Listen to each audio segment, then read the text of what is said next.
রাজ্যের সমস্ত একাদশ শ্রেণীর ছাত্রছাত্রীরা তোমরা যারা মাধ্যমিক উত্তীর্ণ হয়ে তরুণের স্বপ্ন প্রকল্পের ট্যাব বা মোবাইল কেনার যে টাকাটা পাওয়ার জন্য অপেক্ষা করে বসে রয়েছে, বর্তমানে হয়তো হতাশাগ্রস্ত হয়ে পড়ছো, নানান রকম অবসাদে ভুগছো, আদেও এই তরুণের স্বপ্ন প্রকল্পের টাকাটা তোমরা পাবে কি পাবে না, সেটা কি দুঃস্বপ্ন হয়ে গেল কিনা, তো তোমাদের জন্য নতুন একটা আপডেট নিয়ে হাজির হয়ে গেলাম।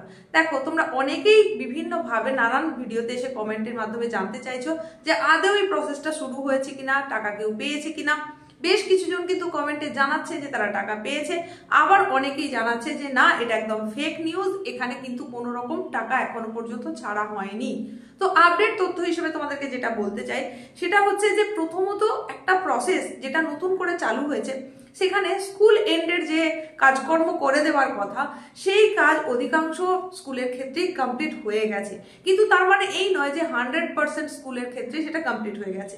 কারণ এর আগেও তোমাদের একটা ভিডিওতে বলেছিলাম যে দীর্ঘদিন পর্যন্ত সেটা কমপ্লিট করা যায়নি এই কারণে যে হঠাৎ করে পুজোর ছুটি যখন এসে গেল, লম্বা একটা ছুটির মধ্যে সেই প্রসেসটা কমপ্লিট করা যায়নি।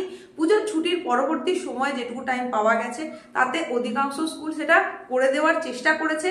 তবে তোমাদেরই বিভিন্ন জায়গায় ভুল ভ্রান্তি থেকে গেছে, এমন কিছু কিছু যেগুলো কারেকশন করতে গিয়ে সময় লেগে যাচ্ছে।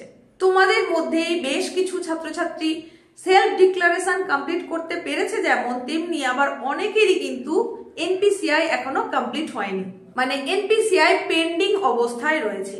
আবার সেলফ অথেন্টিকেশন এটাও অনেকের কিন্তু এখনো পর্যন্ত করে উঠতে পারেনি। হ্যাঁ, নিজস্ব পোর্টালে গিয়ে যে সেলফ অথেন্টিকেশন করার কথা সেটাও কিন্তু এখনো অনেকেই করে উঠতে পারেনি।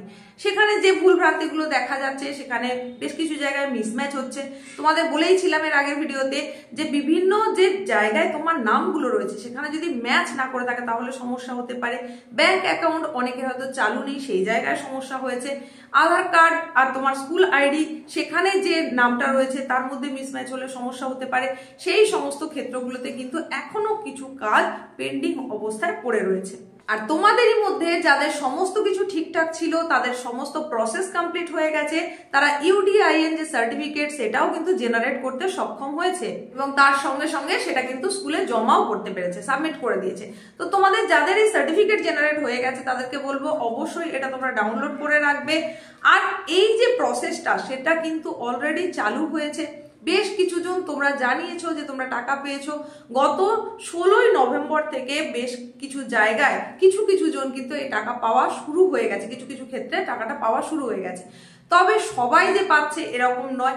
আগেই বললাম যে কিছু কিছু জায়গায় যেটা সমস্যা হয়েছে সেইগুলোর নাম এটা পর্যন্ত সবাই যে পেয়ে যাবে একটা টাইম এরকম কিন্তু নয়। তবে এই যে চলতি মাস অর্থাৎ এই নভেম্বরেরই শেষ সপ্তাহের মধ্যে কিন্তু তোমরা অনেকেই টাকা পেয়ে যাবে। তোমাদের যাদের ফুল প্রসেস কমপ্লিট হয়ে রয়েছে, বারবার করে জানাচ্ছ যে আমার অমুক তারিখে কমপ্লিট হয়ে গেছে, এই সময়ে জেনারেট হয়ে গেছে সার্টিফিকেট, তো এইগুলো জানানোর কোনো প্রয়োজন সেই অর্থে নেই। কারণ এখানে এট এ টাইম যে টাকাটা সবাই পাচ্ছে সেরকম নয়। এতদিন পর্যন্ত ছিল কি 5 সেপ্টেম্বর একটা ফিক্সড ডেট ছিল, সেই সময় কিন্তু এই তরুণের স্বপ্ন প্রকল্পের যে টাকাটা সেটাকে দেওয়া হতো। তো সেই সময় থেকে মোটামুটি সেপ্টেম্বর থেকে অক্টোবরের মধ্যে সবাই পেয়ে যেত। কিন্তু এইবারে কি হচ্ছে, ব্লক ওয়াইজ টাকাটা ছাড়া হচ্ছে। তো যেই ব্লকে গিয়ে পৌঁছাচ্ছে সেই অনুযায়ী সেখানে যাদের যে স্টুডেন্টের সমস্ত প্রসেস কমপ্লিট হয়েছে তারা পেয়ে যাচ্ছে।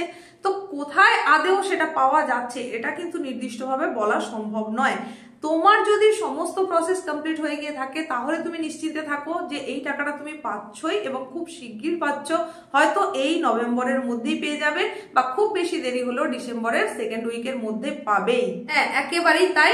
যদি তোমার সমস্ত কিছু ঠিকঠাক থাকে, ভেরিফিকেশন থেকে শুরু করে যাবতীয় যা কিছু সব যদি ঠিক থাকে, তাহলে ডিবিটি অর্থাৎ ডাইরেক্ট ব্যাংক ট্রান্সফারের মাধ্যমে কিন্তু এই টাকাটা খুব সহজেই তুমি পেয়ে যাবে। আর যাদের যাদের কিছু কিছু সমস্যা রয়েছে তাদেরকে বলবো অবিলম্বে তোমরা এই সমস্যাগুলোকে মিটিয়ে নাও, সেগুলোকে সংশোধন করে নাও। প্রয়োজনে স্কুলের সঙ্গে যোগাযোগ রাখো, কি করতে হবে না করতে হবে একটু বুঝে নাও, আর খুব অল্প সময়ের মধ্যে কাজটা কমপ্লিট করে নাও। তার কারণ যে কোনো সময় কিন্তু এই প্রকল্পের যেটা জানিয়ে দিতেই পারে যে সমস্ত যে টাইম লিমিট সেটা হয়তো শেষ হয়ে গেছে। তাহলে সেই কারণে যাতে তোমার সেই প্রসেসটা কমপ্লিট হয়ে যায় তার জন্য স্কুলের সঙ্গে যোগাযোগ রাখো এবং যে যে জায়গায় তোমার সমস্যা হয়েছে সেগুলোকে ক্লিয়ার করে নেওয়ার চেষ্টা করো। তরুণের স্বপ্ন প্রকল্পের যে টাকা রাজ্য সরকারের তরফ থেকে দেওয়ার কথা মোবাইল বা ট্যাব কেনার জন্য, সেটা তোমরা অতি অবশ্যই পাবে, প্রত্যেকেই পাবে।